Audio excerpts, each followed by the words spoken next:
आज की इस वीडियो में हम बात करने वाले हैं कि जो सीबीएसई ने नया एग्जाम पैटर्न जो बताया है 2021-2022 के लिए उसके बारे में। तो सबसे पहले तो आप सबको जैसे कि आइडिया है या पता होगा कि दो टर्म में एग्जाम होंगे, टर्म 1 या टर्म 2। इसको सेमेस्टर सिस्टम कहें या फिर दो टर्म में जो एग्जाम होंगे। सबसे पहले हम बात करेंगे कि वो इन दोनों टर्म्स में सिलेबस क्या क्या होगा, मैथ्स में कौन से क्वेश्चन या कौन से चैप्टर जो है जिसमें से ज्यादा क्वेश्चन आ सकते हैं, या फिर किस हिसाब से जो है वो क्वेश्चंस बढ़ेंगे टर्म 1 में, जो कि एमसीक्यू मल्टीपल चॉइस क्वेश्चन जहां पे होंगे। तो टर्म 1 और टर्म 2 में सबसे पहले तो उन्होंने 4 केस लेके चले। सबसे पहले चारों केस में केस 1 लेके चले।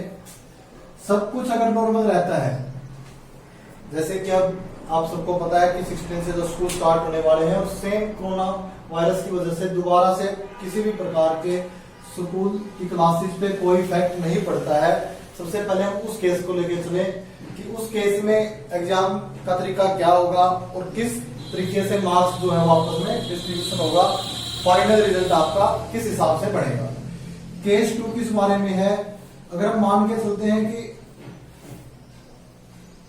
जो टर्म 1 के एग्जाम है वो हो जाते हैं जिस हिसाब से बोर्ड ने अभी प्लान किया है, और टर्म 2 के टाइम पे कोरोना वायरस की वजह से डिस्टर्बेंस हो जाती है और एग्जाम नहीं हो पाते हैं, फिर किस तरीके से किस रेसो में या फाइनल रिजल्ट किस हिसाब से तैयार होगा।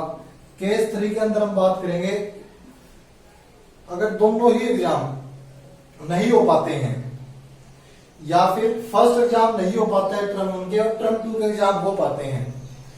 अभी जो नवंबर दिसंबर में एग्जाम हो रहे हैं टर्म 1 के, वो ना होके टर्म 2 के एग्जाम होते हैं, तब किस पैटर्न में होंगे। और फोर्थ में अगर दोनों ही केसेस में एग्जाम पॉसिबल नहीं हो पाते हैं बोर्ड के लिए कंडक्ट करना, तब हमारा फाइनल रिजल्ट किस हिसाब से तैयार होगा। और वीडियो के लास्ट में हम बात करेंगे कि मैथ्स के किस सेक्टर में से किस टाइप से क्वेश्चन आएंगे उसके बारे में। तो केस 1 के बारे में बात करें कि नॉर्मली अगर टर्म 1 और टर्म 2 के एग्जाम होते हैं तो टर्म 1 के अंदर 90 मिनट के अंदर एग्जाम होगा आपका, हाफ सिलेबस होगा।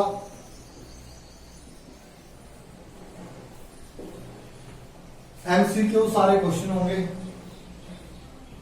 केस 1 के अंदर जो एग्जाम होगा आपका टर्म 1 का, वो कब होगा, नवंबर से दिसंबर के बीच में।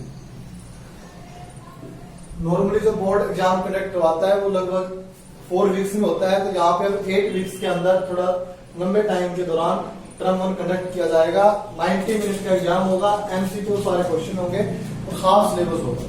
जो हाफ सिलेबस टर्म 1 में आएगा वो टर्म 2 में रिपीट नहीं होगा, वो टर्म 2 में नहीं आएगा। तो टर्म 2 में क्या होगा, उसके अंदर टर्म 2 के अंदर 2 घंटे का आपका एग्जाम होगा और इसके अंदर शॉर्ट और लॉन्ग यानी कि एमसीक्यू नहीं होंगे क्वेश्चन। इसके अंदर आपको क्वेश्चन लिखने वाला जो सब्जेक्टिव पेपर होगा जिसके अंदर को शॉर्ट क्वेश्चन भी होंगे और लॉन्ग क्वेश्चन भी होंगे। ये रहा केस फर्स्ट की बात। और अगर इस केस में हम लेके चलते हैं कि दोनों ही में आपके जो वेटेज लेके चले, इसके अंदर जो यहाँ पे बोर्ड कंडक्ट करवाएगा तो इसमें दोनों की वेटेज इक्वल वेटेज लगेगी, दोनों के बेस पे फाइनल आपका रिजल्ट तैयार होगा। केस 2 में अगर फर्स्ट टर्म के एग्जाम हो पाते हैं, केस 2 के अंदर अगर टर्म 1 के एग्जाम कंडक्ट हो पाते हैं, टर्म 2 के एग्जाम के दौरान कोरोना की वजह से एग्जाम कंडक्ट नहीं हो पाते हैं, तो उस केस में क्या होगा, आपके टर्म 1 के बेस पे ही आपका फाइनल रिजल्ट बढ़ेगा, प्लस जो आपकी जो यूनिट टेस्ट होंगे स्कूल के अंदर, जो प्रैक्टिकल्स होंगे, उन सब के बेस पे जो स्कूल का रिपोर्ट जो फाइनल तैयार किया जाएगा उसको और टर्म 1 के दोनों को मिला के आपका उसमें रिजल्ट तैयार होगा। नो डाउट जो ये स्कूल का जो रिजल्ट होगा या फिर जो असाइनमेंट होगा उसका यूज केस 1 में भी होगा।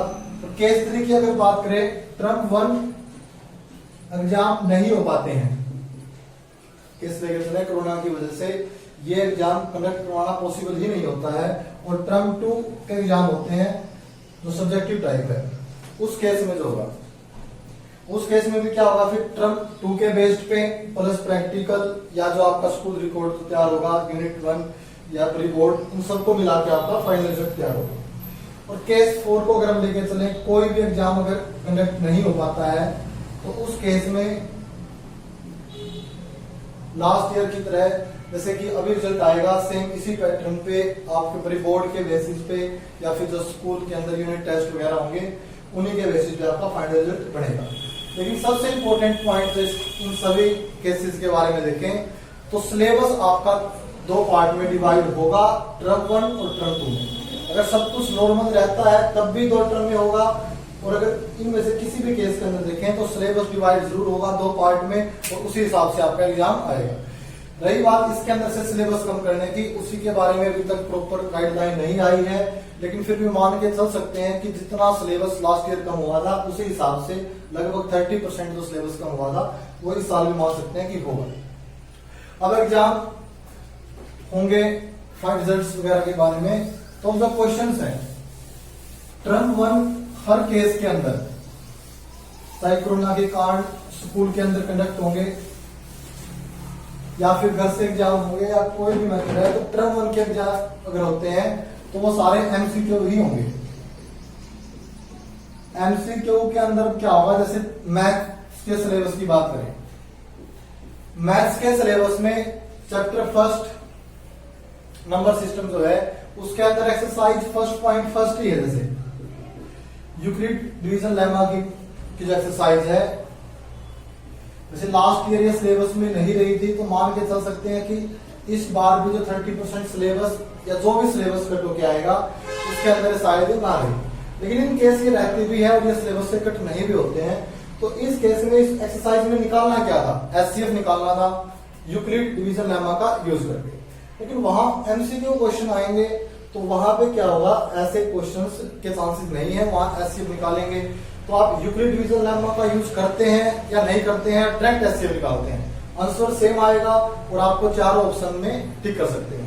और जो आपके स्कूल के अंदर एग्जाम होंगे OMR सीटी के ऊपर होंगे, 4 ऑप्शन होंगे, उसके अंदर टिक करना है। तो सेम इसी तरीके से सारे के सारे जो क्वेश्चन है सेम तरीके से अगर आप 1.3 की बात करते हैं जिसके अंदर क्वेश्चन है √5 को इरेशनल प्रूफ करना है, इरेशनल प्रूफ करो, तो ऐसे क्वेश्चंस के भी चांसेस वहां पे नहीं होंगे। एमसीक्यू के अंदर ये पूछा जा सकता है कि इनमें से कौन सा रेशनल है कौन सा इरेशनल है, लेकिन वहां पे ऐसे क्वेश्चन के चांसेस नहीं रहते हैं कि यहाँ पे इसको प्रूफ करो कि इरेशनल है। तो मैक्सिमम चांसेस जो थ्योरी वाले प्रूफ्स होते हैं, शो दैट वाले क्वेश्चन है, तो उनके चांसेस इतने एमसीक्यू में नहीं रहते हैं। तो जो फर्स्ट टर्म का सिलेबस क्या होगा, उसके अंदर फर्स्ट सेकंड थर्ड चैप्टर तो ऑलमोस्ट रहने वाले हैं ही। उसके बाद हो सकता है 6 चैप्टर ट्रायंगल वाला है वो टर्म 2 में लें, जो कि उसके अंदर सारे थ्योरम्स वगैरह के क्वेश्चन है, वहां पे इतने एमसीक्यू नहीं बनता है। इसके अलावा जो वैल्यू बेस्ड जो क्वेश्चन होते हैं वो इसके अंदर जरूर आएंगे हर एक चैप्टर के। तो आपको जो नेक्स्ट जो वीडियोज होंगी उसके अंदर 10th और 12th के लिए 10th और 12th क्लास के लिए जो क्वेश्चंस होंगे केवल एमसीक्यू क्वेश्चंस, सिलेबस जो एनसीईआरटी का सिलेबस है उसके अलावा 2 प्लेलिस्ट अलग से 10th और 12th के लिए 2 अलग से प्लेलिस्ट यूट्यूब पे नेक्स्ट वीडियोस में करवाएंगे, जिसके अंदर हर एक चैप्टर से किस किस टाइप के एमसीक्यू क्वेश्चन आ सकते हैं हर चैप्टर पे 1 या 2 वीडियो के अंदर कवर करेंगे। तो हाफ सिलेबस 10th और 12th दोनों के लिए सारा जो सिलेबस होगा हाफ सिलेबस उसको एमसीक्यूज के रूप में आपको करवाने की कोशिश करेंगे। तो नेक्स्ट वीडियोस के लिए जो एमसीक्यूज जो बोर्ड के जो नेक्स्ट गाइडलाइन होंगी उसके हिसाब से जो करवाया जाएगा, उसके लिए आप नोटिफिकेशन जरूर ऑन करें ताकि जो नेक्स्ट वीडियोस होंगी वो स्पेशल एमसीक्यू क्वेश्चन के बारे में ही होंगी, ना अलग से। ये जो प्लेलिस्ट हमारी चल रही है अभी से चैनल के ऊपर वो अलग है जिनके ऊपर एनसीईआरटी का सिलेबस करवाया जाएगा। इसके अलावा 2 अलग से जो टर्म 1 और जो नई गाइडलाइन है उसके हिसाब से आपको अलग से क्वेश्चन करवाए